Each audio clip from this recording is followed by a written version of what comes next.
Okay, ಇರ್ಲಿ. ಹಾ, ಈಗ ನಾವು ವಿಷಯವನ್ನ ಪ್ರಾರಂಭಿಸೋಣ.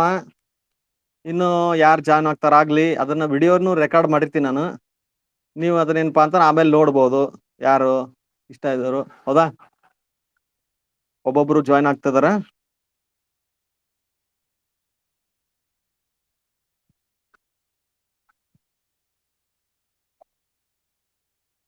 ಒಂದ್ ನಿಮಿಷ.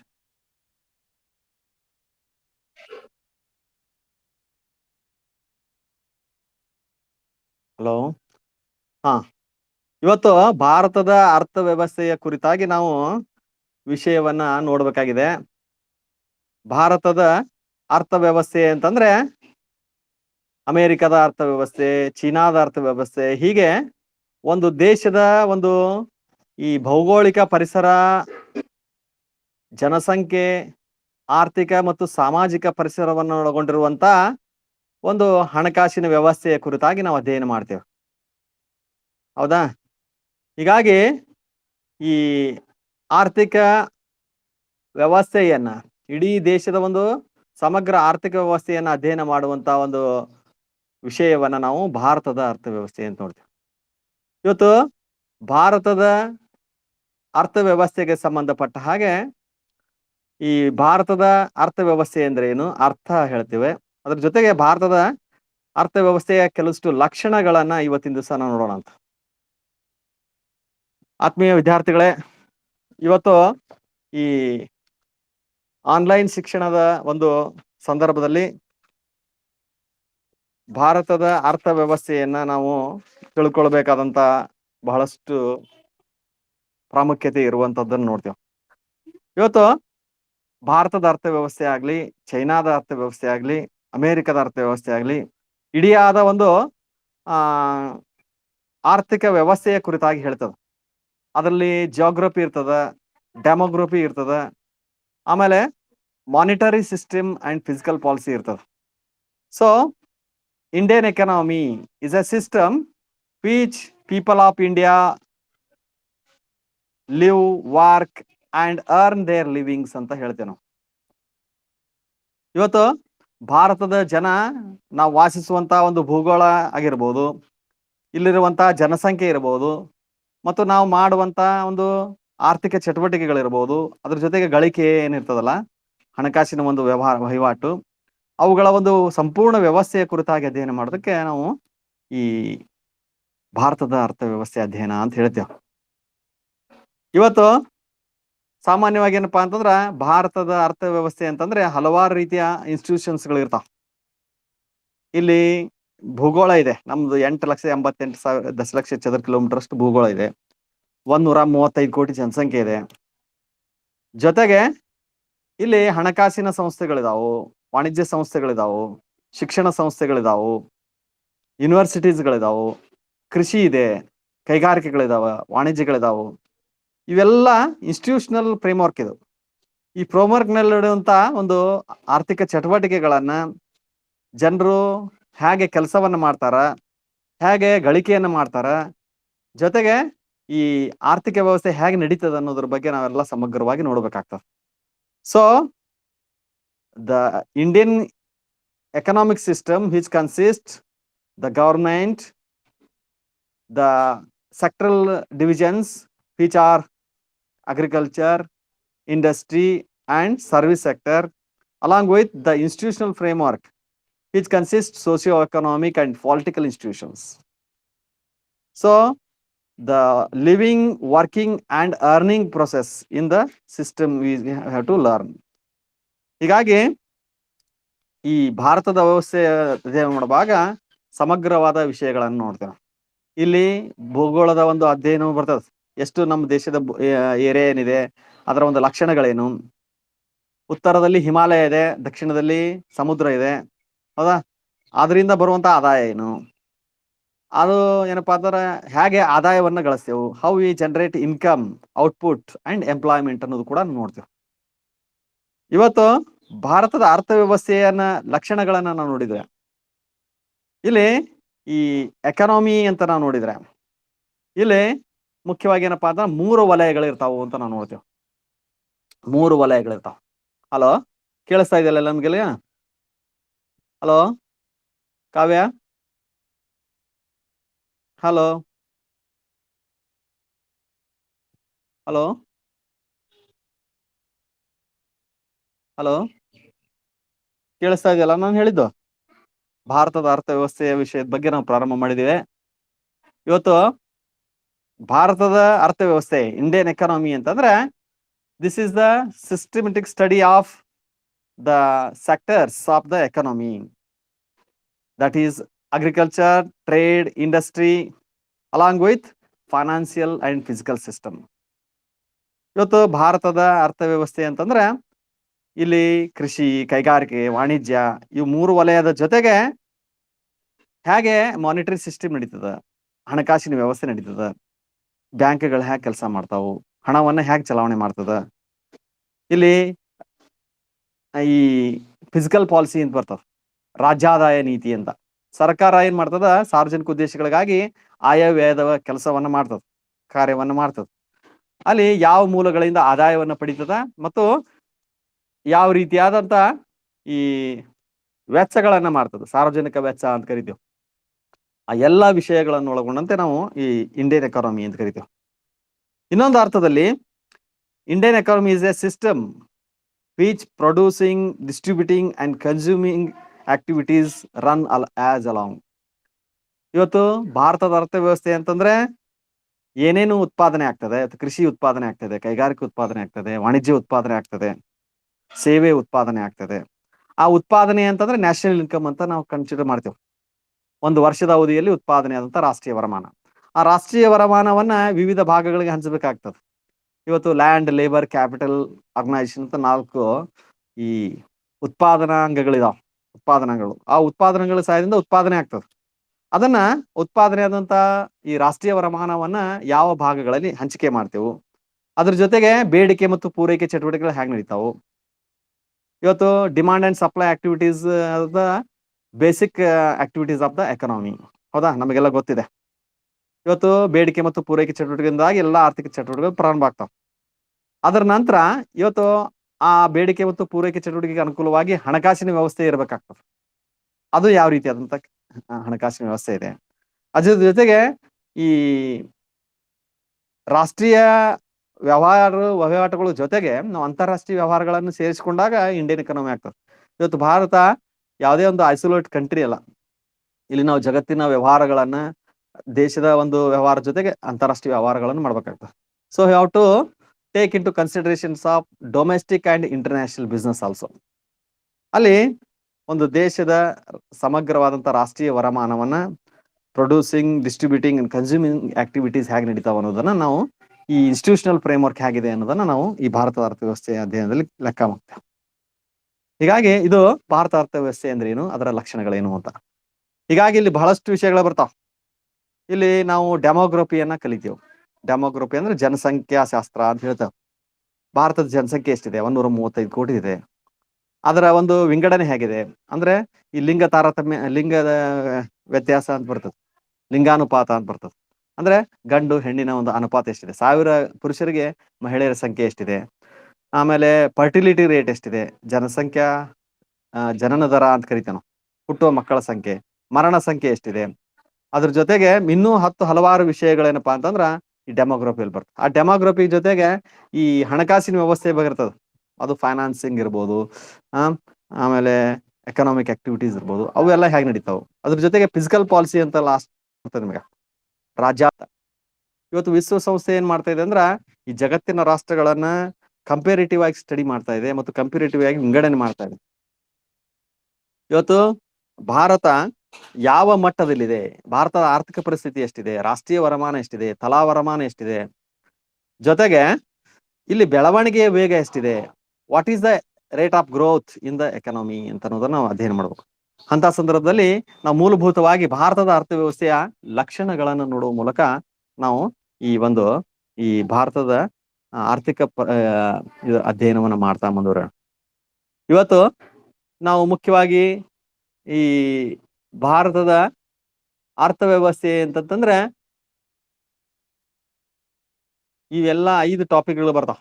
ಮೊದಲೇದು meaning and characteristics of Indian economy. ಇವತ್ತು ಈ ಭಾರತದ ಅರ್ಥವ್ಯವಸ್ಥೆಯ ಕೆಲವೊಂದಿಷ್ಟು ಲಕ್ಷಣಗಳನ್ನು ನೋಡೋಣ.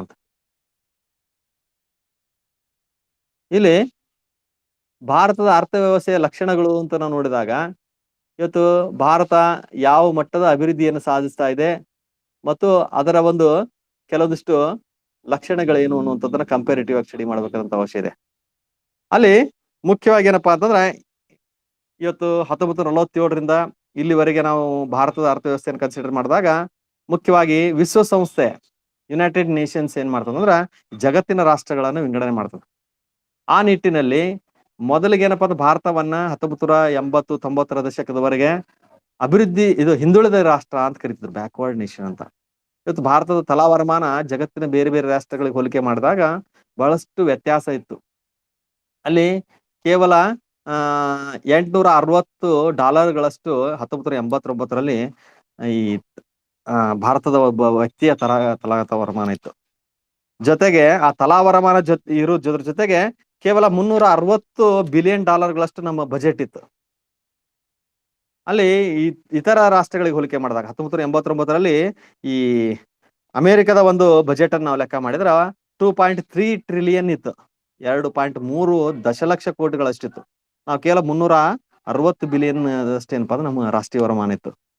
ಹೀಗೆ ನಮ್ಮ ಭಾರತದ ಅರ್ಥವ್ಯವಸ್ಥೆಯನ್ನ 1990ರ ದಶಕದವರೆಗೆ ಏನಪ್ಪಾ ಅಂದ್ರೆ ಬ್ಯಾಕ್ವರ್ಡ್ ನೇಷನ್, ಹಿಂದುಳಿದ ರಾಷ್ಟ್ರ ಅಂತ ಹೇಳಿ ಲೆಕ್ಕ ಹಾಕ್ತಿದ್ರು. ಅದರ ನಂತರ ಏನ್ ಮಾಡ್ತಂದ್ರ ವಿಶ್ವಸಂಸ್ಥೆ ಏನ್ ಮಾಡ್ತಂದ್ರ ಈ ಜಗತ್ತಿನ ರಾಷ್ಟ್ರಗಳ ವಿಂಗಡಣೆಯನ್ನ ಬದಲಾವಣೆ ಮಾಡ್ತದೆ. ಮೊದಲು rich Nations, backward Nations and poor Nations ಅಂತ 3 ಕ್ಯಾಟಗರಿ ಮಾಡ್ತಿದ್ರು ಅವಾಗ 1989ಕ್ಕಿಂತಲೂ ಮೊದಲು. ಅದ್ರ ನಂತರ ಏನ್ ಮಾಡ್ತಪ್ಪ ಅಂತಂದ್ರೆ ವಿಶ್ವಸಂಸ್ಥೆ developing Nations and under developing nations ಅಂತ, ಇದು developing and under developed countries ಅಂತ 3 ಕ್ಯಾಟಗರಿ ಮಾಡ್ತದೆ. Developed, developing and under developed. Developed ಅಂತಂದ್ರೆ ಈಗಾಗಲೇ ಆರ್ಥಿಕ ಅಭಿವೃದ್ಧಿಯನ್ನು ಸಾಧಿಸಿದಂತ ರಾಷ್ಟ್ರಗಳು, ಉದಾಹರಣೆಗೆ ಜಪಾನ್, ಚೀನಾ ಈಗ ಬರ್ತಾ ಇದೆ. ಆದ್ರೆ ಅಮೆರಿಕ, ಸ್ವಿಟ್ಜರ್ಲ್ಯಾಂಡ್ ಕೆಲವು ರಾಷ್ಟ್ರಗಳು ಏನಪ್ಪಾ ಅಂತಂದ್ರ ಆರ್ಥಿಕ ಅಭಿವೃದ್ಧಿಯನ್ನು ಸಾಧಿಸಿದ್ದು. ಅಲ್ಲಿ ತಲಾ ವರಮಾನ ಜಾಸ್ತಿ ಇತ್ತು, ರಾಷ್ಟ್ರೀಯ ವರಮಾನ ಜಾಸ್ತಿ ಇತ್ತು. ಇನ್ನು ಡೆವಲಪಿಂಗ್ ನೇಷನ್ಸ್ ಅಂತಂದ್ರ ನಿಧಾನಗತಿಯಲ್ಲಿ ರಾಷ್ಟ್ರದ ವರಮಾನ, ರಾಷ್ಟ್ರದ ಉತ್ಪಾದನೆ, ರಾಷ್ಟ್ರದ ಒಂದು ಅನುಭೋಗ ಚಟುವಟಿಕೆಗಳು ಹೆಚ್ಚಾಗ್ತಿರುವಂತಹ ದೇಶವನ್ನ ಅಭಿವೃದ್ಧಿಶೀಲ ರಾಷ್ಟ್ರ ಅಂತ ಕರೀತಾರೆ, ಡೆವಲಪಿಂಗ್ ನೇಷನ್ಸ್.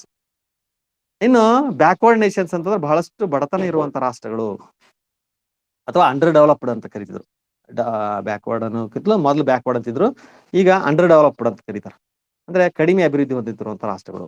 ಉಗಾಂಡ, ಅಫ್ಘಾನಿಸ್ತಾನ್ ಕೆಲವೊಂದಿಷ್ಟು ಯುದ್ಧ ಮತ್ತು ಬರಗಾಲ, ಕೆಲವೊಂದಿಷ್ಟು ನೈಸರ್ಗಿಕ ವಿಕೋಪಗಳಿಂದಾಗಿ ಏನಪ್ಪಾ ಅಂತಂದ್ರ ಹಿಂದುಳಿದ ರಾಷ್ಟ್ರಗಳಿದಾವ. ಅದನ್ನ ಏನಪ್ಪಾ ಅಂತಂದ್ರ ಈ ಅಂಡರ್ ಡೆವಲಪ್ಡ್ ಕಂಟ್ರೀಸ್ ಅಂತ ಕರೀತಿದ್ರು. ಇವತ್ತು ಭಾರತದ ಅರ್ಥವ್ಯವಸ್ಥೆಯನ್ನು ನಾವು ಅಧ್ಯಯನ ಮಾಡಿದಾಗ, ಇಲ್ಲಿ ಭಾರತದ ಅರ್ಥವ್ಯವಸ್ಥೆ ಲಕ್ಷಣಗಳನ್ನು ನೋಡಿದಾಗ ಮೊಟ್ಟ ಮೊದಲಿಗೆ ನಾವು ಏನಪ್ಪಾ ಅಂತಾರ ಭಾರತದ ಅರ್ಥವ್ಯವಸ್ಥೆ ಲಕ್ಷಣ ಅಂತ ಲೋ ಪರ್ ಕ್ಯಾಪಿಟಾ ಇನ್ಕಮ್ ಅಂತ ನಾವು ಮೊದಲೇ ಪಾಯಿಂಟ್ ನೋಡ್ತೇವೆ.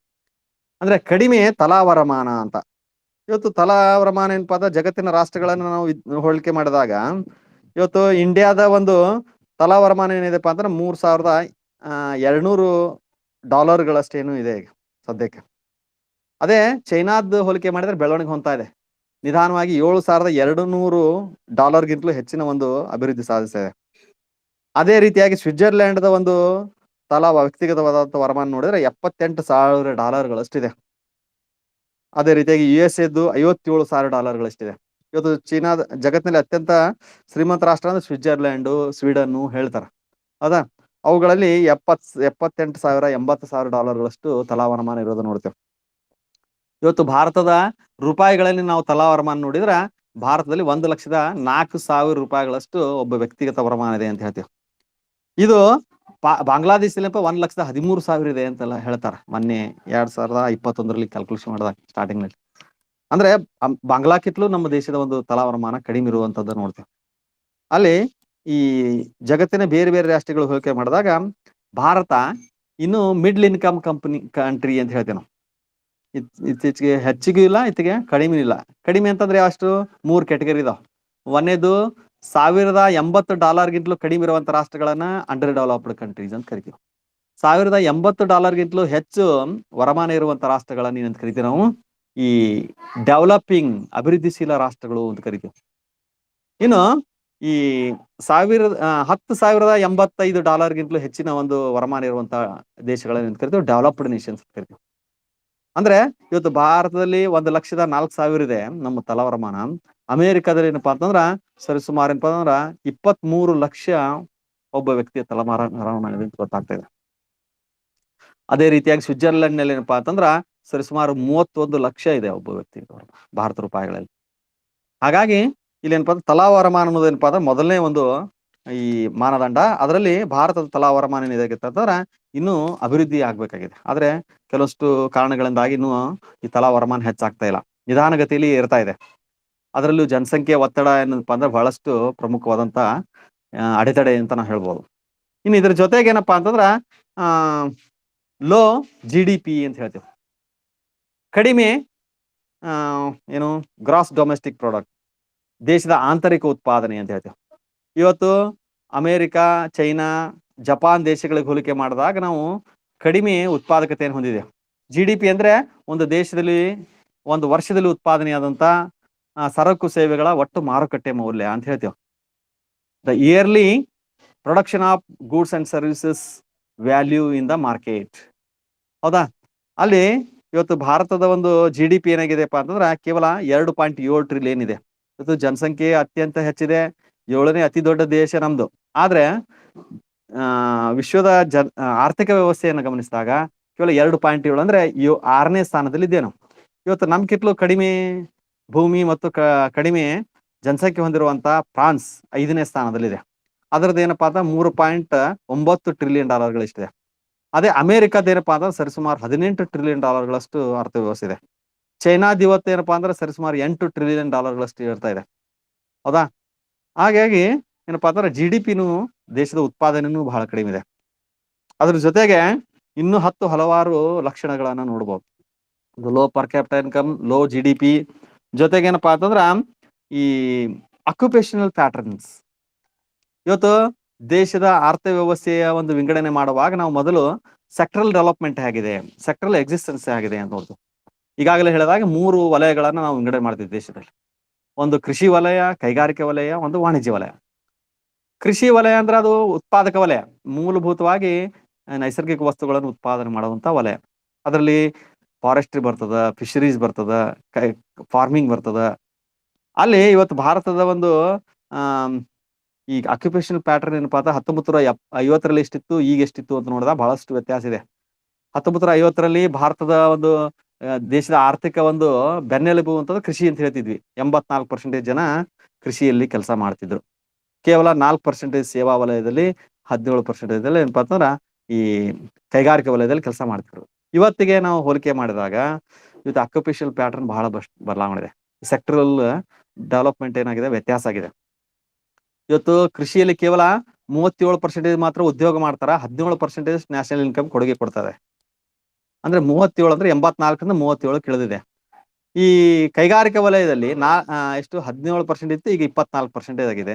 ಕೈಗಾರಿಕೆ ನಿಧಾನಗತಿಯಲ್ಲಿ ಬೆಳವಣಿಗೆ ಆಗ್ತಾ ಇದೆ. ಇನ್ನು ವಾಣಿಜ್ಯ ವಲಯ ಬಹಳಷ್ಟು, ಅಥವಾ ಸೇವಾ ವಲಯ ಅಂತ ಹೇಳ್ತಿಲ್ಲ, ಸರ್ವಿಸ್ ಸೆಕ್ಟರ್, ಅದು ಬಹಳಷ್ಟು ತೀವ್ರವಾದಂತ ಬದಲಾವಣೆ ಆಗಿದೆ. ವಾಣಿಜ್ಯ ವಲಯ ಇವತ್ತು ಏನಪ್ಪಾ ಅಂದ್ರೆ ಮೊದಲಿಗೆ 4% ಇತ್ತು ಸೇವಾ ವಲಯ. ಇವತ್ತಿಗೇನಪ್ಪಾ ಅಂತಂದ್ರೆ ಅದು ಸರಿಸುಮಾರು 55-57% ಹೆಚ್ಚಾಗಿದೆ ಅಂತ ಹೇಳ್ತಾರೆ. ಹಾಗಾಗಿ ಅಲ್ಲಿ ನಾವು ಈ ಸೇವಾ ವಲಯ ಅಂದ್ರೆ ಇವತ್ತು ಸಾಕ್ಷರತೆ ಜಾಸ್ತಿ ಆಗ್ತದೆ ದೇಶದಲ್ಲಿ. ಮೊದಲೆಲ್ಲ ಏನಪ್ಪಾ ಅಂದ್ರೆ ಕೇವಲ ಸ್ವತಂತ್ರ ಸಿಕ್ಕಾಗ ಕೇವಲ 7%-8% ಸಾಕ್ಷರತೆ ಇತ್ತು. ಇವತ್ತು 85-86% ಸಾಕ್ಷರತೆ ಇದೆ. ವಿದ್ಯಾವಂತರು ಜಾಸ್ತಿ ಆಗ್ತಾ ಇದಾರೆ. ಆದ್ರೆ ಅವ್ರ ಏನಪ್ಪಾ ಅಂದ್ರೆ ಕೃಷಿ ಚಟುವಟಿಕೆಗಳನ್ನು ಮಾಡಲ್ಲ, ಏನಾದ್ರೂ ಶ್ರಮಿಕ ಕೆಲಸವನ್ನು ಮಾಡಲ್ಲ. ಅವ್ರ ಏನ್ ಮಾಡ್ತಾರ ಅಂದ್ರ ನೌಕರಿ ಬೇಕು, ಆಮೇಲೆ ಸೇವೆ, ನಾವು ಏನಾದ್ರೂ ಸರ್ವಿಸ್ ಕೊಡ್ತೇವೆ, ಲಾಯರ್ ಹಾಕೇವು, ಡಾಕ್ಟರ್ ಹಾಕೇವು ಅಂತ ಹೇಳ್ತಾರ. ಹಾಗಾಗಿ ಇಲ್ಲಿ ಈ ಆಕ್ಯುಪೇಷನಲ್ ಪ್ಯಾಟರ್ನ್ ನೋಡಿದಾಗ ಇವತ್ತು ಭಾರತದ ಒಂದು ಅರ್ಥವ್ಯವಸ್ಥೆಯ ಒಂದು ಚಿತ್ರಣ ಬದಲಾಗಿದೆ. ಇವತ್ತು ಯಾವ ದೇಶ ಕೃಷಿ ಒಂದು ಬೆನ್ನೆಲುಬು, ಕೃಷಿ ಆರ್ಥಿಕತೆಯ ಒಂದು ತಳಪಾಯ ಅಂತ ಹೇಳ್ತಿದ್ವಿ, ಇವತ್ತು ಸೇವಾ ವಲಯ ಬೆಳವಣಿಗೆ ಆಗ್ತಾ ಇದೆ. ಇವತ್ತು ಜಗತ್ತಿನ ಯಂಗ್ ನೇಷನ್ ಅಂತ ಕರಿತೀವಿ. ಇವತ್ತು ಯುವಕರು ಬಹಳ ಜಾಸ್ತಿ ಆಗ್ತಾ ಇದಾರೆ, ಸಾಕ್ಷರರು ಜಾಸ್ತಿ ಆಗ್ತಾ ಇದಾರೆ. ಅಲ್ಲಿ ಕೃಷಿಯನ್ನು ಯಾರು ಆಧರಿಸ್ತಾ ಇಲ್ಲ. ಇದರ ಒಂದು ಲಕ್ಷಣಗಳನ್ನು ನೋಡ್ಬೋದು. ಕೃಷಿ ಯಾವಾಗ್ಲೂ ಏನಪ್ಪಾ ಅಂದ್ರ ಉತ್ಪಾದಕವಾದಂತ ಒಂದು ವಲಯ. ಇವೆಲ್ಲ ಕೈಗಾರಿಕೆಗಳು ಮತ್ತು ಈ ಸೇವಾ ವಲಯ ಏನಪ್ಪಾ ಅಂದ್ರೆ ಉತ್ಪಾದಿತ ವಲಯಗಳು ಅಂತ ಕರಿತೀವಿ. Produced means of productions. ಅಲ್ಲಿ ಕಚ್ಚಾ ವಸ್ತುಗಳನ್ನ ಸಿದ್ಧ ವಸ್ತುಗಳನ್ನಾಗಿ ರಕ್ಷಣೆ ಮಾಡುವಂತವು ಅಥವಾ ಸೇವೆಯನ್ನು ಒದಗಿಸುವಂತ ವಲಯಗಳು ಕೈಗಾರಿಕೆ ಮತ್ತು ಸೇವೆ. ಅದರಿಂದ ಉತ್ಪಾದನೆ, ಭೌತಿಕ ಉತ್ಪಾದನೆ ಆಗೋದಿಲ್ಲ, ಕೇವಲ ಸಂಪತ್ತಿನ ಉತ್ಪಾದನೆ ಆಗ್ತದೆ ಅಥವಾ ಈ ಆರ್ಥಿಕ ಉತ್ಪಾದನೆ ಆಗ್ತದೆ. ಯಾವ ಒಂದು ದೇಶ ಅಭಿವೃದ್ಧಿ ಹೊಂದಬೇಕಾಗಿತ್ತಂದ್ರ ಉತ್ಪಾದನೆ, ಮೂಲಭೂತ ವಲಯ, ಕೃಷಿ ವಲಯ ಬಹಳಷ್ಟು ಸದೃಢ ಇರಬೇಕು. ಇವತ್ತು ಅಮೆರಿಕದಲ್ಲಿ 4% ಕೃಷಿ ಮಾಡ್ತಾರ, ಆದ್ರೆ ದೇಶದ ಒಂದು ರಾಷ್ಟ್ರೀಯ ವರಮಾನಕ್ಕೆ 27% ಕೊಡುಗೆ ಕೊಡ್ತಾರ. ನಮ್ಮ ದೇಶದಲ್ಲಿ ಕೇವಲ 17% ಕೊಡುಗೆ ಇದೆ. ಹೌದಾ? ಅಲ್ಲಿ ಈ ಅಕ್ಯುಪೇಷನಲ್ ಪ್ಯಾಟರ್ನ್ 3ನೇ ಅಂಶ ಅಂತ ನೋಡ್ಬೋದು. ಅದ್ರ ಜೊತೆಗೆ ಏನಪ್ಪಾ ಅಂತಂದ್ರೆ ಪಾಪ್ಯುಲೇಷನ್, ಜನಸಂಖ್ಯೆ. ಇವತ್ತು ಡೆಮೋಗ್ರಫಿ ಏನಪ್ಪಾ, ಇಂಡಿಯನ್ ಎಕನಾಮಿ ಅಧ್ಯಯನ ಮಾಡುವಾಗ ನೀವು ಡೆಮೋಗ್ರಫಿ ಚಾಪ್ಟರ್ ಬರ್ತದೆ, 3ನೇ ಚಾಪ್ಟರ್ ಏನು, ಹೌದಾ? ಜನಸಂಖ್ಯಾ, ಭಾರತದ ಜನಸಂಖ್ಯೆ ಅಂತ. ಇವತ್ತು ಭಾರತದ ಜನಸಂಖ್ಯೆಯನ್ನ ನಾವು ಹೋಲಿಕೆ ಮಾಡಿದಾಗ ವಿಶ್ವದ ಒಂದು 2ನೇ ಅತಿ ದೊಡ್ಡ ಜನಸಂಖ್ಯೆ ಹೊಂದಿರುವಂತ ರಾಷ್ಟ್ರ. ಇಲ್ಲಿ ಈ ಜನಸಂಖ್ಯೆ ಕಾರಣದಿಂದ ನಮ್ಮ ದೇಶದ ಜನಸಂಖ್ಯೆ ಕೇವಲ 21 ಕೋಟಿ ಇತ್ತು. 21 ಕೋಟಿ. ಇತ್ತೀಚೆಗೆ 1981ರಿಂದ ಹಿಡಿದ್ರ ಕೇವಲ 1981ರಲ್ಲಿ 67 ಕೋಟಿ ಏನಿತ್ತು. 91ರಲ್ಲಿ ಎಷ್ಟಾಯ್ತು? 1991ರಲ್ಲಿ ಅಲ್ಲಿ ಏನ್ಬೋದು 82 ಕೋಟಿ ಇತ್ತು. ಆಮೇಲೆ 2000ದಲ್ಲಿ ಏನಪ್ಪಾ ಅಂತಂದ್ರ 101 ಕೋಟಿ ಆಯ್ತು. 2011ರಲ್ಲಿ 121 ಕೋಟಿ. ಈಗ ಸದ್ಯಕ್ಕೆ 137-38 ಕೋಟಿ ಇದೆ ಸದ್ಯಕ್ಕೆ. ಹೌದಾ? ಹೀಗಾಗಿ ಆ ಜನಸಂಖ್ಯೆ ಅನ್ನೋದೇನಪ್ಪಾ ಅಂದ್ರೆ ಭಾರತ ವ್ಯವಸ್ಥೆಯ ಪ್ರಮುಖ ಲಕ್ಷಣ. ಇದು ಜಗತ್ತಿನ ಯಂಗ್ ನೇಷನ್ ಅಂತ ಕರೆದ್ರು ಕೂಡ ಇವತ್ತು ಜಗತ್ತಿನ 57% ಯುವಕರು ಭಾರತದಲ್ಲಿದ್ದಾರೆ. ಆದ್ರೆ ಅವ್ರಿಗೆ ಉದ್ಯೋಗ ಬೇಕು, ಅವ್ರಿಗೆ ನೈಸರ್ಗಿಕ ಸಂಪನ್ಮೂಲ ಬಳಸ್ಕೊಂಡು ಬೆಳವಣಿಗೆ ಆಗುವಂತದ್ದು ಇರ್ಬೇಕು. ಇವತ್ತು ಎಲ್ಲಾ ಆರ್ಥಿಕ ಬೆಳವಣಿಗೆಗಳಾಗ್ಬೇಕಾಗಿದ್ರ ಸಂಪನ್ಮೂಲಗಳ ಜೊತೆಗೆ ಮಾನವ ಸಂಪನ್ಮೂಲ ಬೇಕು. ಆದ್ರೆ ಅದು ಮಾನವ ಸಂಪನ್ಮೂಲ ಆಗ್ತಾ ಇದೆ ಅಥವಾ ಹೊರೆ ಆಗ್ತಾ ಇದೆ ಅನ್ನುವಂಥದ್ದನ್ನ ನಾವು ನೋಡ್ಬೇಕಾಗ್ತದೆ. ಇದು 4ನೇ ಒಂದು ಭಾರತ ಅರ್ಥವ್ಯವಸ್ಥೆ ಪ್ರಮುಖವಾದಂತ ಲಕ್ಷಣ. ಇಲ್ಲಿ ಈ ಮಾನವ ಜನಸಂಖ್ಯೆ ಅಥವಾ ಹ್ಯೂಮನ್ ರಿಸೋರ್ಸ್ ಪಾಪ್ಯುಲೇಷನ್ ಬಹಳಷ್ಟು ಭಾರತ ಅರ್ಥವ್ಯವಸ್ಥೆಯನ್ನ ಪ್ರಭಾವ ಬೀರುವಂತ ಅಂಶ. ಇದು ಪ್ರಮುಖವಾದಂತ ಲಕ್ಷಣಗಳು ಅಂತಾನೂ ಕೂಡ ಹೇಳ್ಬೋದು. ಯಾಕಂತಂದ್ರೆ ಜನಸಂಖ್ಯೆ ಅಧ್ಯಯನ ಅಲ್ದೇನೆ ಭಾರತ ಅರ್ಥವ್ಯವಸ್ಥೆಯನ್ನು ಅಧ್ಯಯನ ಮಾಡ್ಲಿಕ್ಕೆ ಸಾಧ್ಯನೇ ಇಲ್ಲ. ಹಾಗಾಗಿ ಆ ಜನಸಂಖ್ಯೆಯ ಬಗ್ಗೆನೂ ಕೂಡ ನಾವು ಅಧ್ಯಯನ ಮಾಡಬೇಕು. ಇನ್ನು ಅದ್ರ ಜೊತೆಗೆ ಇನ್ನು ಹಲವಾರು ಲಕ್ಷಣಗಳು ನೋಡ್ಬೋದು. ಅದರಲ್ಲಿ ಈ poor quality of human resource or human capital ಅಂತ ಕರೀತೀವಿ. ಇವಾಗ ಜನಸಂಖ್ಯೆ ಹೆಚ್ಚಾಗಿರೋದ್ರಿಂದ ಎಷ್ಟೇ ಶಿಕ್ಷಣ ಹೆಚ್ಚಾದ್ರು, ಶಿಕ್ಷಣ 84-86% ಆಗ್ತಾ ಇದೆ. ಮೊದಲೆಲ್ಲ ಬಹಳ ಕಡಿಮೆ ಇತ್ತು, 7-8% ಇತ್ತು ಸ್ವತಂತ್ರ ಸಿಕ್ಕಾಗ. ಆದ್ರೆ ಮಹಿಳೆಯರ ಶಿಕ್ಷಣ ಹೆಚ್ಚಾಗ್ತಾ ಇದೆ. ಆದ್ರೆ ಈ ಜನಸಂಖ್ಯೆ ಮಾನವ ಸಂಪನ್ಮೂಲ ಆಗ್ಬೇಕಾಗಿದ್ರೆ ಅವ್ರಿಗೆ ಕೌಶಲ್ಯ ಇರಬೇಕು, ತರಬೇತಿ ಇರಬೇಕು, ಆಮೇಲೆ ಒಳ್ಳೊಳ್ಳೆ ಸಂಶೋಧನೆಗಳು ನಡೀತಾ ಇರಬೇಕು. ಆದ್ರೆ ಇವತ್ತು ಭಾರತದಲ್ಲಿ ರಿಸರ್ಚ್ ಅಂಡ್ ಡೆವಲಪ್ಮೆಂಟ್ ಆಗ್ತಾ ಇಲ್ಲ, ಮಾನವ ಸಂಪನ್ಮೂಲಗಳಿಗೆ ಸ್ಕಿಲ್ ಡೆವಲಪ್ಮೆಂಟ್ ಆಗ್ತಾ ಇಲ್ಲ. ಆದ್ರೆ ಇತ್ತೀಚೆಗೆ ಸ್ಕಿಲ್ ಇಂಡಿಯಾ, ಡಿಜಿಟಲ್ ಇಂಡಿಯಾ ಅವೆಲ್ಲ ಬರ್ತಾ ಇದಾವ, ಅದೆಲ್ಲ ಓಕೆ. ಆದ್ರೆ ಬೆಳವಣಿಗೆ ಆಗ್ತಿರುವಂತ ಜನಸಂಖ್ಯೆ ಕಾರಣದಿಂದಾಗಿ ಭಾರತದಲ್ಲಿ ಪೂರ್ ಕ್ವಾಲಿಟಿ ಆಫ್ ಕ್ಯಾಪಿಟಲ್ ಇದೆ, ಹ್ಯೂಮನ್ ಕ್ಯಾಪಿಟಲ್. ಅದ್ರ ಜೊತೆಗೆ ಏನಪ್ಪಾ ಅಂತಂದ್ರ lack of technology and research ಏನು ಎನ್ವಿರಾನ್ಮೆಂಟ್. ಇವತ್ತು ಭಾರತ ಅಂತಂತಂದ್ರೆ ಸಾಮಾನ್ಯವಾಗಿ ನಾವು ಬೇರೆ ದೇಶದಿಂದ ತಂತ್ರಜ್ಞಾನವನ್ನ ವಿಜ್ಞಾನವನ್ನ ಎರವಲು ತೆಗೆದುಕೊಂಡಿದ್ದೀವಿ ಅಂತ ಹೇಳ್ತೇವೆ. ಯಾಕಂತಂದ್ರೆ ನಾವು ನಮ್ಮ ದೇಶದ ಒಂದು ತಂತ್ರಜ್ಞಾನವನ್ನು ಬೆಳೆಸಲಿಕ್ಕೆ ಯಾವಾಗ್ಲೂ ಪ್ರಯತ್ನ ಪಟ್ಟಿಲ್ಲ. ನಾವು ಬೇರೆ ದೇಶಗಳ ಹತ್ರ ತಂತ್ರಜ್ಞಾನವನ್ನ, ಬೇರೆ ದೇಶಗಳ ಒಂದು ವಿಜ್ಞಾನ ಬೆಳವಣಿಗೆಗಳನ್ನ ನಾವು ಅಳವಡಿಸ್ಕೊಳ್ತಾ ಇದೆ. ಹೀಗಾಗಿ lack of technology and science environment ಇಲ್ಲಿದೆ. ಇವತ್ತು ಚೈನಾದ ಒಂದು ಬೆಳವಣಿಗೆಗಳನ್ನ ನಾವು ಇತ್ತೀಚೆಗೆ ಗಮನಿಸಿದಾಗ ನಮ್ಮ 1989ರಲ್ಲಿ ಭಾರತ ಮತ್ತು ಚೈನಾ ಎರಡೂ ಉದಾರೀಕರಣವನ್ನ ಅನುಸರಿಸ್ತಾ ಇದಾವೆ. ಹೌದಾ? ಈ 30 ವರ್ಷಗಳಲ್ಲಿ ಚೈನಾ ಅಗಾಧವಾದಂತ ಬೆಳವಣಿಗೆ ಸಾಧಿಸ್ತಾ ಇದೆ. ಯಾಕಪ್ಪ ಅಂತಂದ್ರೆ ಅವರು ಸ್ವದೇಶಿ ತಂತ್ರಜ್ಞಾನ ಮತ್ತು ವಿಜ್ಞಾನಕ್ಕೆ ಬಹಳ ಮಹತ್ವ ಕೊಡ್ತಾ ಇದ್ದಾರೆ. ಇವತ್ತು ನೋಡಿ, ಜಗತ್ತಿನ 40% ಉತ್ಪಾದನೆ ಮಾಡ್ತಾ ಇದೆ ಚೈನಾ. ಭಾರತ ಕೇವಲ 1.2ರಷ್ಟು ಜಗತ್ತಿನ ಉತ್ಪಾದನೆಯನ್ನು ಮಾಡ್ತಾ ಇದೆ. ಚೈನಾ ಇವತ್ತು ಜಗತ್ತಿನ ಒಂದು ಉತ್ಪಾದನಾ ಕೇಂದ್ರ ಅಂತ ಕರಿತೇವೆ, ವರ್ಲ್ಡ್ ಪ್ರೊಡಕ್ಷನ್ ಹಬ್ ಅಂತ ಕರಿತೇವೆ. ಆದ್ರೆ ಭಾರತ ಏನಪ್ಪಾ ಅಂದ್ರೆ ಇಂಪೋರ್ಟಿಂಗ್ ಎಕನಾಮಿ ಅಂತ ಕರಿತೇವೆ. ಭಾರತವನ್ನ ನಾವೇನ್ ಮಾಡ್ತಾ ಇದ್ದೀವಿ, ಇತ್ತೀಚೆಗೆ ಉತ್ಪಾದನೆ ಮಾಡ್ತಾ ಇಲ್ಲ. ಪ್ರತಿಯೊಂದನ್ನು ಚೈನಾ, ಜಪಾನ್, ಅಮೆರಿಕ ಹೀಗೆ ಬೇರೆ ಬೇರೆ ದೇಶಗಳಿಂದ ಆಮದು ಮಾಡ್ಕೊಳ್ತಾ ಇದೆ. ನಮ್ದು ಎಕ್ಸ್ಪೋರ್ಟ್ಗಿಂತಲೂ ಇವತ್ತು ಇಂಪೋರ್ಟ್ ಬಹಳ ಜಾಸ್ತಿ ಆಗ್ತಾ ಇದೆ. ಈ ನಿಟ್ಟಿನಲ್ಲಿ ಏನಪ್ಪಾ ಅಂತ ನಾವು ಭಾರತ ಅರ್ಥವ್ಯವಸ್ಥೆ ಇನ್ನೊಂದು ಲಕ್ಷಣ ಏನಪ್ಪಾ ಅಂದ್ರೆ lack of technology and science environment. ಅದ್ರ ಜೊತೆಗೆ ಈ ಪಾವರ್ಟಿ, ಅನ್ಎಂಪ್ಲಾಯ್ಮೆಂಟ್, ಅಂಡರ್ ಎಂಪ್ಲಾಯ್ಮೆಂಟ್ ಅಂತ ಪ್ರಾಬ್ಲಮ್ಸ್ ಬರ್ತಾವ. ಅದು ಕೂಡ ಭಾರತ ವ್ಯವಸ್ಥೆ ಲಕ್ಷಣಗಳು. ಇವತ್ತು ಭಾರತದ ಜನಸಂಖ್ಯೆ ಜಾಸ್ತಿ ಆಗಿರೋದ್ರಿಂದ ಇಲ್ಲಿ ನೈಸರ್ಗಿಕ ಸಂಪನ್ಮೂಲಗಳು ಕಡಿಮೆ ಆಗ್ತಾ ಇದಾವೆ. ಅಂದ್ರೆ ಉತ್ಪಾದಕ ಕಚ್ಚಾ ಸರಕುಗಳು ಸಿಗ್ತಾ ಇಲ್ಲ, ಕಲ್ಲು, ಮಣ್ಣು. ಇದರಿಂದ ಏನಾಗ್ತಿದೆಪ್ಪ ಅಂತಂದ್ರೆ ನಿಧಾನವಾಗಿ ಏನಾಗ್ತಿದೆ ಅಂದ್ರೆ ಭಾರತದಲ್ಲಿ ಬಡತನದ ಒಂದು ವಿಷಯವರ್ತಲ ಬೆಳೀತಾ ಇದೆ. ಬಡತನದ ವಿಷಯವರ್ತಲ ಅಂದ್ರೆ ಬಡತನದಲ್ಲಿ ಹುಟ್ಟಿ ಬಡತನದಲ್ಲಿ ಬೆಳೆದು ಸಾಯುವಂತ ಒಂದು ಪರಿಸ್ಥಿತಿ. ಇವತ್ತು ಜಗತ್ತಿನ ಬಡತನದ 40% ಜನ ಭಾರತದಲ್ಲಿ ಇದ್ದಂತಾರ ಅಂತ ಹೇಳ್ತಾರೆ. ಜಗತ್ತಿನ 40%. ಹೌದಾ? ಹಾಗಾಗಿ ಇಲ್ಲಿ ಪಾವರ್ಟಿ, ಅನ್ಎಂಪ್ಲಾಯ್ಮೆಂಟ್ ಅಂದ್ರೆ ನಿರುದ್ಯೋಗ. ಇವತ್ತು ದುಡಿತೀನಂದೋ ವಿದ್ಯಾರ್ಥಿಗಳಿಗೆ, ಯುವಕರಿಗೆ ಇವತ್ತು ಕೆಲಸ ಸಿಗ್ತಾ ಇಲ್ಲ. ಇದ್ದವರಿಗೆ ಕೂಡ ಎಷ್ಟೋ ಜನರಿಗೆ ಉದ್ಯೋಗ ನಷ್ಟ ಆಗ್ತಾ ಇದೆ. ಹೀಗಾಗಿ ಈ ಅಂಡರ್ ಎಂಪ್ಲಾಯ್ಮೆಂಟ್ ಇದ್ದ ರೇಟ್ ಬಹಳ ಬೆಳವಣಿಗೆ ಆಗ್ತಾ ಇದೆ.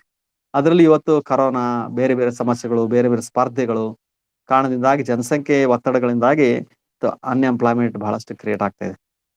ಆದ್ರೂ ಕೂಡ ಅರ್ಥವ್ಯವಸ್ಥೆ ಏನಪ್ಪಾ ಅಂತಂದ್ರ ನಡ್ಸ್ಕೊಂಡು ಹೋಗ್ಬೇಕಾದ್ರೆ ಇಲ್ಲಿ ಆರ್ಥಿಕ ಬುನಾದಿ ಬಹಳ ಸ್ಥಿರವಾಗಿದೆ. ಇಲ್ಲಿ ಹಣಕಾಸಿನ ಸಂಸ್ಥೆಗಳು, ವಾಣಿಜ್ಯ ಸಂಸ್ಥೆಗಳು, ಶಿಕ್ಷಣ ಸಂಸ್ಥೆಗಳು, ಜನರಲ್ಲಿರುವಂತ ಜೀವನೋತ್ಸಾಹ ಬಹಳ ಇದೆ. ಆದ್ರೂ ಇವತ್ತಿನ ದಿವಸ ಒಂದು ಸ್ಥಿರವಾಗಿ ನಡೀತಾ ಇದೆ. ಆದ್ರೂ ಹಲವಾರು ಸಮಸ್ಯೆಗಳು ಬರ್ತಾ ಇದೆ. ಇಲ್ಲಿ ಪಾವರ್ಟಿ, ಅನ್ಎಂಪ್ಲಾಯ್ಮೆಂಟ್, ಅಂಡರ್ ಎಂಪ್ಲಾಯ್ಮೆಂಟ್ ಜೊತೆಗೆ inequalities in national income, inequalities in distribution of national income ಅಂತ ಬರ್ತದೆ. ಅಂದ್ರೆ ರಾಷ್ಟ್ರೀಯ ವರಮಾನದ ಅಸಮತೋಲನ ವಿಸ್ತರಣೆ. ಇವತ್ತು ಭಾರತದಲ್ಲಿ ಏನಪ್ಪಾ ಅಂತಂದ್ರೆ ಕೇವಲ 1% ಜನರ ಹತ್ರ 47% ರಾಷ್ಟ್ರೀಯ ವರಮಾನ ಇದೆ, ಸಂಪತ್ತಿದೆ. ಟಾಟಾ, ಬಿರ್ಲಾ, ಅನಿಲ್ ಅಂಬಾನಿ, ಮುಖೇಶ್ ಅಂಬಾನಿ ಅವ್ರ ಹತ್ರ 47% ವರಮಾನ ಇದೆ. ಅಲ್ಲಿ 58% ಜನರಲ್ಲಿ ಏನಪ್ಪಾ ಅಂದ್ರೆ ಕೇವಲ 4% ರಾಷ್ಟ್ರೀಯ ವರಮಾನ ಇದೆ. ಅಂದ್ರೆ ಬಡವರು ಬಹಳ ಇದ್ದಾರೆ. ಹಾಗಾಗಿ ಈ ಇನ್ಇಕ್ವಾಲಿಟಿ, ಅಸಮತೋಲವಾದಂತ ರಾಷ್ಟ್ರೀಯ ವರಮಾನದ ವಿಂಗಡಣೆ ನೋಡ್ತೇವೆ. ಇವತ್ತು ಭಾರತದಲ್ಲಿ ಏನಪ್ಪಾ ಅಂತ ಸರಿಸುಮಾರು 40% ಜನ BPL ಲೆವೆಲ್ ದಲ್ಲಿ ಇದಾರೆ, ಬಿಲೋ ಪಾವರ್ಟಿ ಲೈನ್ ಅಂತ ಕರಿತೀವಿ. ದಿವಸಕ್ಕೆ 27 ರೂಪಾಯಿಗಿಂತಲೂ ಕಡಿಮೆ ವರಮಾನ ಇರುವಂತ ಒಂದು ಕುಟುಂಬವನ್ನ ನಾವು BPL ಲೆವೆಲ್ ಸೇರಿಸ್ತೇವೆ. ಅದೇನೋ 31 ರೂಪಾಯಿನ ಮಾಡಿದಾರೆ ಮೊನ್ನೆ. ಅಂದ್ರೆ ಒಂದು ದಿವಸದಲ್ಲಿ 31 ರೂಪಾಯಿದಲ್ಲಿ ಬದುಕುವಂತ ಒಂದು ಕುಟುಂಬ ಎಷ್ಟು ಕನಿಷ್ಠ ಇರ್ತದ ಅಂತ ನೀವು ಲೆಕ್ಕ ಹಾಕ್ಬೇಕು. ಅಲ್ಲಿ ಅಂತ ಜನ 40% ಇದಾರೆ. ಅಂದ್ರೆ ಕಡು ಬಡವರು ಅಂತ ನಾವು ಹೇಳ್ಬೋದು.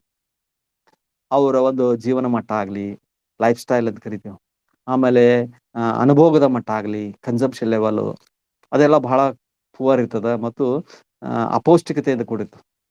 ಇವತ್ತು ಈ ಮಾನವ ಸಂಪನ್ಮೂಲ ಆಗ್ಬೇಕಾದಂತ ಜನಸಂಖ್ಯೆ ಹಲವಾರು ಏನಪ್ಪಾ ಅಂತಂದ್ರ ಅನಿಷ್ಟಗಳಿಗೆ ಕಾರಣ ಆಗ್ತಾ ಇದೆ. ಅಪೌಷ್ಟಿಕತೆ ಆಗ್ತಾ ಇದೆ, ನಿರುದ್ಯೋಗ, ಬಡತನ, ಆಮೇಲೆ ಏನಪ್ಪಾ ಅಂತ ಕೆಲವಷ್ಟು ಅನುತ್ಪಾದಕತೆ, ಅನ್ಪ್ರೊಡಕ್ಟಿವಿಟಿ, ಇವೆಲ್ಲ ಸಮಸ್ಯೆಗಳು ಬರ್ತಾ ಇದಾವೆ. ಹಾಗಾಗಿ ಭಾರತದ ಒಂದು ಅರ್ಥವ್ಯವಸ್ಥೆಯನ್ನ ನೋಡಿದಾಗ ಇವೆಲ್ಲ ಅಂಶಗಳು ಕಂಡು ಬರ್ತಾವ. ಹೌದಾ? Low level of income, low level of GDP, population pressure, occupational patterns, ಒಂದು ವಿಭಾಗದ ಒಂದು ವಿಂಗಡಣೆ, ಇವೆಲ್ಲ ಏನಪ್ಪಾ ತಂತ್ರಜ್ಞಾನದ ಕೊರತೆ, ಮಾನವ ಸಂಪನ್ಮೂಲದ ಕೊರತೆ, ರಾಷ್ಟ್ರೀಯ ವರಮಾನದ ಅಸಮತೋಲನವಾದಂತಹ ಹಂಚಿಕೆ, ಪಾವರ್ಟಿ, ಅನ್ಎಂಪ್ಲಾಯ್ಮೆಂಟ್, ಅಂಡರ್ ಎಂಪ್ಲಾಯ್ಮೆಂಟ್, ಈ ಎಲ್ಲ ಸಮಸ್ಯೆಗಳನ್ನ ಅಧ್ಯಯನ ಮಾಡಿ ಭಾರತದ ಒಂದು ಸಮಗ್ರ ಅರ್ಥವ್ಯವಸ್ಥೆ ತಿಳ್ಕೊಳ್ಳಿಕ್ ಪ್ರಯತ್ನ ಮಾಡ್ಬೇಕು. ಇದು ಭಾರತದ ಅರ್ಥವ್ಯವಸ್ಥೆ ಕುರಿತಾಗಿ ಲಕ್ಷಣಗಳನ್ನು ವಿವರಣೆ ಕೊಟ್ಟಿದ್ದೀನಿ. ಇವತ್ತು ನೀವೆಲ್ಲ ಭಾರತದ ಪ್ರಜೆಗಳಾಗಿ ಭಾರತದ ಒಂದು ಪರಿಸ್ಥಿತಿ ಹೇಗಿದೆ ಅಂತ ನೋಡಿದ್ರೆ ನೀವು ಬಹಳ ಸಮೃದ್ಧಿಯಾಗಿದೆ ಅಂತ ನೀವು ತಿಳ್ಕೊಂಡಿರ್ತೀರಿ. ಇವತ್ತು ಜಗತ್ತಿನ 40% ಬಡವರು ನಮ್ಮ ದೇಶದಲ್ಲಿದ್ದಾರೆ. ನಿರುದ್ಯೋಗ ದಿನದಿಂದ ದಿನಕ್ಕೆ ಹೆಚ್ಚಾಗ್ತಾ ಇದೆ. ಆದ್ರೆ ನಮ್ಮ ಕೈಯಲ್ಲಿ ಮೊಬೈಲ್ ಇರ್ತದ, ಒಳ್ಳೆ ಬೈಕ್ ಇರ್ತದ, ಆಮೇಲೆ ನಮ್ಮ ತಂದೆ ತಾಯಿ ಏನಪ್ಪಾ ಸ್ವಲ್ಪ ಮಿಡ್ಲ್ ಕ್ಲಾಸ್ ಇನ್ಕಮ್, ಮಿಡ್ಲ್ ಇನ್ಕಮ್ದವರು, ಹೈಯರ್ ಇನ್ಕಮ್ದವ್ರು ಇದ್ದಾರೆ. ಅದು ಒಳ್ಳೆ ಏನು ಸುಸ್ಥಿತಿಯಿಂದ ಬೆಳೆಸಿರ್ತಾರೆ ನಿಮಗೆ. ಆದ್ರೆ ಇವತ್ತು ಭಾರತದಲ್ಲಿ ಜಗತ್ತಿನ 40% ಬಡವರು ಇದ್ದಾರೆ. ಅದು ಮರೆಯಲಾರದಂತ ಒಂದು ವಿಷಯ. ಇವತ್ತು ಆ ನಿಟ್ಟಿನಲ್ಲಿ ನೀವು ಅರ್ಥಶಾಸ್ತ್ರ ಕಲಿಯುವಂತವರು ಈ ಭಾರತದ ಮೂಲಭೂತ ಲಕ್ಷಣಗಳೇನು, what are the characters of Indian economy ಏನು ತಿಳ್ಕೊಬೇಕು. ಇವತ್ತು ಕೇವಲ ಮೊಬೈಲ್, ಬೈಕ್ ಅಥವಾ ಟಿವಿ ಇದ್ರೆ ಏನಪ್ಪಾ ಆರ್ಥಿಕ ಅಭಿವೃದ್ಧಿ ಅಲ್ಲ. ಇವತ್ತು ಈ ಜನಸಂಖ್ಯಾ ಒತ್ತಡಗಳು, ಆಮೇಲೆ ಕೃಷಿಯ ಒತ್ತಡಗಳು, ಕೈಗಾರಿಕೆಯ ಒತ್ತಡಗಳು, low level of GDP, national income, per capital income, ಇವೆಲ್ಲ ಏನಾಗ್ತಾ ಇದೆಪ್ಪ ಅಂತಂದ್ರ ಹಲವಾರು ಸಮಸ್ಯೆಗಳನ್ನ ಹುಟ್ಟಾಗ್ತಾ ಇದಾವೆ. ಇವತ್ತು ನಮ್ಮ ದೇಶದಲ್ಲಿ ಆರ್ಥಿಕ ಅಭಿವೃದ್ಧಿ ಮತ್ತು ಪರಿಸರ ಬಹಳಷ್ಟು ಜೋಡಣೆ ಆಗಿದೆ ಅಂತ ನೋಡ್ತೇವೆ. ಇವತ್ತು ಭಾರತದಲ್ಲಿ ಏನಪ್ಪಾ ಅಂತಂದ್ರ ಆರ್ಥಿಕ ಅಭಿವೃದ್ಧಿ ಸಾಧಿಸಬೇಕಾದಂತ ಒಂದು ಅವಶ್ಯಕತೆ ಇದೆ. ನಮ್ಮ ದೇಶ GDP ಹೆಚ್ಚಾಗಬೇಕು, ಪರ್ ಕ್ಯಾಪಿಟಲ್ ಇನ್ಕಮ್ ಹೆಚ್ಚಾಗಬೇಕು, ಲಿವಿಂಗ್ ಸ್ಟ್ಯಾಂಡರ್ಡ್ ಹೆಚ್ಚಾಗಬೇಕು. ಓಕೆ, ಜೀವನ ಮಟ್ಟ ಅಂತ ಹೇಳಿ. ಆದ್ರೆ ಅದಕ್ಕೋಸ್ಕರ ನಾವೇನ್ ಮಾಡ್ತಾ ಇದ್ದೀವಿ, ಕಲ್ಲು, ಮಣ್ಣು, ಫಾರೆಸ್ಟ್ ಇವೆಲ್ಲ ಬಳಸ್ತಾ ಇದೀವಿ. ಜನಸಂಖ್ಯೆ ಹೆಚ್ಚಾಗಿರೋದ್ರಿಂದ ಅದು ಬಳಸೋದು ಅವಶ್ಯಕತೆ ಇದೆ. ಆದ್ರೆ ಇವತ್ತೇನಾಗ್ತಾ ಇದೆ, ಆ ಅಭಿವೃದ್ಧಿ ಹೆಸರಿನಲ್ಲಿ ಹಲವಾರು ಪರಿಸರ ಅಸಮತೋಲನ ಆಗ್ತಾ ಇದೆ. ಇವತ್ತು ಪರಿಸರದ ಅಸಮತೋಲನ ಕೂಡ ನಮ್ಮ ಭಾರತದ ಒಂದು ಅರ್ಥವ್ಯವಸ್ಥೆ ಲಕ್ಷಣ, ಪಾಪ್ಯುಲೇಷನ್ ಪ್ರೆಷರ್ದಾಗಲೂ ಆಗ್ತಾ ಇದೆ. ಅದನ್ನೆಲ್ಲ ತಿಳ್ಕೊಂಡು ನಾವೇನಪ್ಪ ಅಂದ್ರೆ ಭಾರತದ ಅರ್ಥವ್ಯವಸ್ಥೆಯನ್ನು ತಿಳ್ಕೊಂಡು, ಇವತ್ತು ಭಾರತದ ಅರ್ಥವ್ಯವಸ್ಥೆ, ಚೈನಾದ ಅರ್ಥವ್ಯವಸ್ಥೆ, ಅಮೆರಿಕದ ಅರ್ಥವ್ಯವಸ್ಥೆ ಹೇಗಿದೆ, ಅದರ ಕಂಪೇರಿಟಿವ್ ಸ್ಟಡಿಯನ್ನ ಮಾಡಬೇಕು. ತುಲನಾತ್ಮಕ ಅಧ್ಯಯನ ಅಂತ ಹೇಳ್ತೇವೆ. ಇವತ್ತು ಚೈನಾ ಕಳೆದ 30 ವರ್ಷಗಳಲ್ಲಿ ಎಷ್ಟು ಅಗಾಧವಾದ ಬೆಳವಣಿಗೆಯನ್ನು ಸಾಧಿಸ್ತಾ ಇದೆ.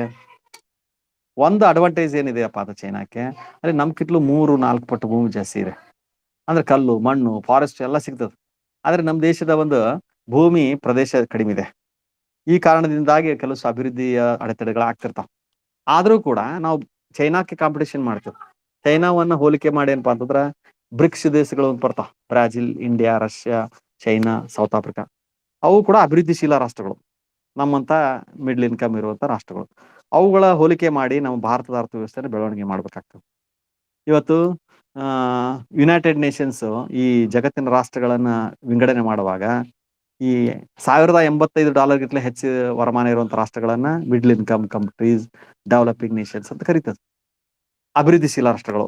ಇವತ್ತು ತಲಾ ವರಮಾನ ಹೆಚ್ಚಾಗ್ತಾ ಇರ್ಬೇಕು. ಇವತ್ತು ಭಾರತದಲ್ಲಿ $441 ಏನು ತಲಾ ವರಮಾನ ಇತ್ತು 1950ರಲ್ಲಿ. ಈಗ ಹೆಚ್ಚಾಗಿದೆ, 1,04,000 ಆಗಿದೆ. ಈ ತಲಾ ವರಮಾನ ಹೆಚ್ಚಿಗಾದ್ರೆ ಜೀವನ ಮಟ್ಟ ಹೆಚ್ಚಿಗಾಗಿದೆಯಾ, ನಮ್ಮ ಒಂದು ಸುಖ ಸಮೃದ್ಧಿ ಹೆಚ್ಚಾಗಿದೆಯಾ ಅಂತ ನಾವು ವಿಚಾರ ಮಾಡ್ಬೇಕು. ಇವತ್ತು ಇತ್ತೀಚೆಗೆ ಕೆಲವೊಂದಿಷ್ಟು ಅಂಶಗಳು ಭಾರತದಲ್ಲಿ ಏನ್ ಕಂಡು ಬರ್ತಾ ಇದೆ ಅಂದ್ರೆ, ವರಮಾನ ಹೆಚ್ಚಾಗಿದೆ, ಆದ್ರೆ ಜೀವನ ಮಟ್ಟ, ಸಮೃದ್ಧಿ, ಸುಖ ಇವೆಲ್ಲ ಏನಾಗ ನಿಂತು ಹೋಗ್ಬಿಟ್ಟಿದೆ ಅಂತ ಅನ್ಸುತ್ತೆ. ಪರಿಸರ ಅಸಮತೋಲ ಆಗ್ತಾ ಇದೆ. ಇತ್ತೀಚೆಗೆ ಕರೋನಾದಂತಹ ಸಂಕ್ರಮಣಗಳು ವಿಷಯಗಳು ಕೂಡ ನಮ್ಮನ್ನು ಕಾಡ್ತಾ ಇದಾವೆ. ಜೊತೆಗೆ ಮಾನವ ಸಂಪನ್ಮೂಲ ಏನಾಗ್ತಿದೆ, ನಷ್ಟ ಆಗಿ ಹೋಗ್ತಾ ಇದೆ. ಇವತ್ತು ಯುವಕರು ಎಷ್ಟೋ ಜನ ದುಡಿಬೇಕಂದ್ರೂ ಉದ್ಯೋಗ ಇಲ್ಲ, ಅನ್ಎಂಪ್ಲಾಯ್ಮೆಂಟ್, ಅಂಡರ್ ಎಂಪ್ಲಾಯ್ಮೆಂಟ್, ಇವೆಲ್ಲ ಸಮಸ್ಯೆಗಳಿದಾವ. ಜೊತೆಗೆ ಮಹಿಳೆಯರು ಮತ್ತು ಪುರುಷರ ನಡುವಿನ ಒಂದು ಅಭಿವೃದ್ಧಿಯ ಅಂತರ ಇದೆ. ಅದಕ್ಕೆ ಜೆಂಡರ್ ಈಕ್ವಾಲಿಟಿ ಅಂತ ಕರಿತೀವಿ. ಆಮೇಲೆ ಕೆಲವೊಂದಿಷ್ಟು ಇದೆಲ್ಲ ಕಾರಣಗಳಿಂದಾಗಿ, ಈ ಮಾನವ ಸಂಪನ್ಮೂಲದ ಒಂದು ತೊಂದರೆ ಕಾರಣದಿಂದಾಗಿ ಇವತ್ತೇನಾಗ್ತಾ ಇದೆಪ್ಪ ಅಂತಂದ್ರ human rights problems, violence, domestic violence, home violence ಇವೆಲ್ಲ ಉಂಟಾಗ್ತಾ ಇದಾವೆ. ಇವತ್ತು ಭಾರತ ಇಲ್ದೇನೆ ಜಗತ್ತು ಬೆಳವಣಿಗೆ. ಆ ನಿಟ್ಟಿನಲ್ಲಿ ಭಾರತ ಅರ್ಥವ್ಯವಸ್ಥೆಯನ್ನು ಅಧ್ಯಯನ ಮಾಡುವಾಗ ನೀವು ಎಲ್ಲ ಅಂಶಗಳನ್ನು ತಿಳ್ಕೊಂಡು ಅಧ್ಯಯನ ಮಾಡ್ಬೇಕು. ಇವತ್ತು ಭಾರತದ ಪ್ರಜೆಗಳಾಗಿ ಭಾರತದ ಆರ್ಥಿಕ ಅಭಿವೃದ್ಧಿಯನ್ನು ಸಾಧಿಸೋಕೆ, ಭಾರತದ ಆರ್ಥಿಕ ಬೆಳವಣಿಗೆಯನ್ನು ಸಾಧಿಸ್ಲಿಕ್ಕೆ ನಾವೆಲ್ಲ ಪ್ರಯತ್ನ ಮಾಡಬೇಕಾದಂತದ್ದು ಅವಶ್ಯಕತೆ ಇದೆ. ಇವತ್ತು ಭಾರತ ಹಿಂದುಳಿಲಿಕ್ಕೆ ಏನಪ್ಪಾ ಅಂದ್ರೆ ಪ್ರತಿಯೊಬ್ಬರು ಪಾರ್ಟಿಸಿಪೇಷನ್ ಇರ್ಲಾರ್ದಕ್ಕೆ ಭಾರತ ಹಿಂದುಳಿದಿದೆ ಅಂತ ಹೇಳ್ತೇವೆ. ಇವತ್ತು ಚೈನಾ ವರ್ಲ್ಡ್ ಪ್ರೊಡಕ್ಷನ್ ಹಬ್ ಆಗಿರ್ಬೋದು, ಆದ್ರೆ world back office of the world ಇರೋದು ಭಾರತನೇ. ಇದು ಭಾರತದಿಂದನೇ ಡಾಕ್ಟರ್ಗಳು, ಇಂಜಿನಿಯರ್ಗಳು, ಸಾಫ್ಟ್ವೇರ್ ಇದ್ರ ತಜ್ಞರು ಬರ್ತಾ ಇದಾರೆ. ಇವತ್ತು ಭಾರತ ಇಲ್ದೇನೆ ಯಾವುದೇ ಕಂಪನಿಗಳು ಬೆಳೀತಾ ಇಲ್ಲ. ಮೈಕ್ರೋಸಾಫ್ಟ್, ಫೇಸ್ಬುಕ್, ಯಾವುದೇ ಕಂಪನಿ ಇರ್ಲಿ, ಯಾವುದೇ ಒಂದು ದೇಶ ಆಗ್ಲಿ ನಮ್ಮ ದೇಶವನ್ನು ಕಡೆಗಣಿಸುವಂತಿಲ್ಲ. ಹಾಗಾಗಿ ನಾವು ಬೆಳವಣಿಗೆ ಹೊಂದಬೇಕಾಗಿತ್ತು, ಚಾಲೆಂಜಿಂಗ್ ಆಗಿ ತಿಳ್ಕೊಬೇಕು. ಅದನ್ನ ಅವಕಾಶಗಳಿಲ್ಲ ಅಂತಲ್ಲ, ಅವಕಾಶಗಳನ್ನ ಸೃಷ್ಟಿ ಮಾಡ್ಕೊಂಡು ನಾವೇನಪ್ಪಾ ಅಂತ ಬೆಳಿಬೇಕು. ಇವತ್ತು ಬಾಹ್ಯಾಕಾಶದ ಕ್ಷೇತ್ರದಲ್ಲಿ ಭಾರತ ತೀವ್ರ ಅಭಿವೃದ್ಧಿಯನ್ನು ಹೊಂದಿದೆ. ರೈಲ್ವೆ, ಮಿಲಿಟರಿ ಏನಪ್ಪ ಅಂದ್ರೆ ಜಗತ್ತಿನ 3ನೇ ಅತಿ ದೊಡ್ಡ ಮಿಲಿಟರಿ ನಮ್ದು, ಹೌದಾ? ಚೈನಾ ಕೂಡ ಸಡ್ಡು ಹೊಡಿತೀವಿ. ಹಾಗೆ ಈ ಹಲವಾರು ರೀತಿಯಿಂದ ಬೆಳವಣಿಗೆ ಹೊಂದಿದೆ. ಅದನ್ನೆಲ್ಲ ತಿಳ್ಕೊಂಡು ನೀವು ಭಾರತ ಅರ್ಥವ್ಯವಸ್ಥೆ ತಿಳ್ಕೊಬೇಕು, ತುಲನಾತ್ಮಕವಾದ ಅಧ್ಯಯನ ಮಾಡಬೇಕು. ನೀವು ಏನಪ್ಪಾ ಅಂದ್ರೆ ಪುಸ್ತಕವನ್ನು ತೆಗೆದುಕೊಂಡು ಮೊದಲಿಗೆ ನೋಟ್ಸ್ ಮಾಡೋದನ್ನ ಕಲಿಬೇಕು. ಈಗ ಡಿಸ್ಟೆನ್ಸ್ ಎಜುಕೇಶನ್ ಇರೋದ್ರಿಂದ ನೀವು ಸಂಕ್ಷಿಪ್ತ ನೋಟ್ಸ್ ಗಳನ್ನ ಮಾಡಿದ್ರಂದ್ರ ಪರೀಕ್ಷೆ ಸಮಯದಲ್ಲಿ ನಿಮ್ಗೆ ಎಲ್ಲಾ ತರದ ಉಪಯೋಗ ಆಗ್ತದೆ, ಕಾಪಿ ಮಾಡ್ಲಿಕ್ಕಲ್ಲ ಏನು. ಹಾಗಾಗಿ ನೀವೇನ್ ಮಾಡ್ಬೇಕಂದ್ರ ಪರೀಕ್ಷೆಗೆ ಸಂಬಂಧಪಟ್ಟಂಗ ಓದೋದು ಬರೆಯೋದನ್ನ ನಿರಂತರವಾಗಿ ಮಾಡ್ತಿರ್ಬೇಕು. ಕೇವಲ ಈ ಕೊರೋನಾ ಇದೆ, ಆಸರ್ಕಿ ಬ್ಯಾಸರ್ಕಿ ಅನ್ನುವಂಥದ್ದು ಇಟ್ಕೊಂಡು ನೀವು ಅಧ್ಯಯನ ಮಾಡೋದಲ್ಲ. ಜೀವನ ಶಿಕ್ಷಣವನ್ನ ಕಲಿಬೇಕು. ಒಳ್ಳೆಯ ಕೌಶಲ್ಯವನ್ನ, ಒಳ್ಳೆಯ ತರಬೇತಿಯನ್ನ, ಒಳ್ಳೆಯ ಜ್ಞಾನವನ್ನ ಪಡೆದಾಗ ನಿಮ್ಗೆ ಏನಾಗ್ತದಪ್ಪ ಅಂತಂದ್ರೆ ಈ ಬದುಕಿನ ಒಂದು ಯಶಸ್ಸನ್ನು ಗಳಿಸ್ಲಿಕ್ಕೆ ಸಾಧ್ಯ ಆಗ್ತದೆ. ಆ ನಿಟ್ಟಿನಲ್ಲಿ ಏನೇ ತೊಂದರೆಗಳು ಬಂದ್ರು, ಎಂತ ಕೊರೋನಾ ಬಂದ್ರು, ಎಂತ ಅಡೆತಡೆಗಳು ಬಂದ್ರು ನೀವು ಯಶಸ್ಸನ್ನ ಸಾಧಿಸ್ಬೇಕು ಅನ್ನೋಂಥದ್ದು ನಮ್ಮ ಬಯಕೆ. ಈ ನಿಟ್ಟಿನಲ್ಲಿ ನೀವು ಆ ಓದು, ಬರಹ, ಮನನ ಈ 3 ಪಾಯಿಂಟ್ ಇಟ್ಕೊಂಡು ದಿವಸಕ್ಕೆ ಒಂದ್ 2-3 ತಾಸು ಟೈಮ್ ಕೊಟ್ರಂದ್ರ ನಿಮ್ಮ ಈ ಡಿಸ್ಟೆನ್ಸ್ ಎಜುಕೇಶನ್ ಅಲ್ಲಿ ಕೂಡ ನೀವು ಯಶಸ್ಸನ್ನು ಸಾಧಿಸಬಹುದು. ನಿಮಗೆ ಮುಂದೆ ಭವಿಷ್ಯದಲ್ಲಿ ಏನಪ್ಪಾ ಅಂತ ಒಳ್ಳೆ ಈ ಕರೋನಾ ಸಂಕಷ್ಟ ಹೋಗಿ ಒಳ್ಳೆ ದಿನಗಳು ಬರ್ಬೋದು. ನಿಮಗೂ ಒಳ್ಳೆ ಹುದ್ದೆ, ಒಳ್ಳೆ ಬೆಳವಣಿಗೆ ಆಗ್ಬೋದು. ಆದ್ರೆ ಸತತ ಪ್ರಯತ್ನ ಅನ್ನೋದು ಬಹಳ ಮಹತ್ವದ್ದು. ಎಫರ್ಟ್ಸ್ ಮೇಕ್ ಮ್ಯಾನ್ ಪರ್ಫೆಕ್ಟ್ ಅಂತ ಹೇಳ್ತೀವಿ. ಹಾಗಾಗಿ ನೀವು ಎಫರ್ಟ್ಸ್ ಮಾಡ್ತಾ ಇರ್ರಿ. ಮತ್ತೆ ನಾವು ಇನ್ನೊಂದು ಸೆಷನ್ ಕನೆಕ್ಟ್ ಆಗೋಣ. ಇದು ಭಾರತದ ಅರ್ಥವ್ಯವಸ್ಥೆಯ ಅರ್ಥ ಮತ್ತು ಲಕ್ಷಣಗಳನ್ನು ನಾನು ಅದ್ರಲ್ಲಿ ಹೇಳಿದ್ದೀನಿ. ಇದನ್ನ ಸರಿಯಾಗಿ ತಿಳ್ಕೊಂಡು ಪುಸ್ತಕದ ನೋಟ್ಸ್ ಕಳಿಸ್ತೀನಿ. ಅವನ್ನು ಕೂಡ ನೋಡ್ಕೊಂಡು ನೀವು ತಯಾರಾಗಬೇಕು. ಓಕೆ, ನಮಸ್ಕಾರ. ಏನಾದ್ರು ಮಾತಾಡ್ತೀರಾ ಯಾರಾದ್ರು? ಹಲೋ ಹಲೋ ಆನಂದ್, ಕೇಳಿಸ್ತಾ ಇದೆಯಾ? ಹಲೋ ಆನಂದ, ಯಾರಿದು ಆನಂದ್? ಓಕೆ, ಮತ್ತೆ ಭೇಟಿ ಆಗೋಣ. ಓಕೆ.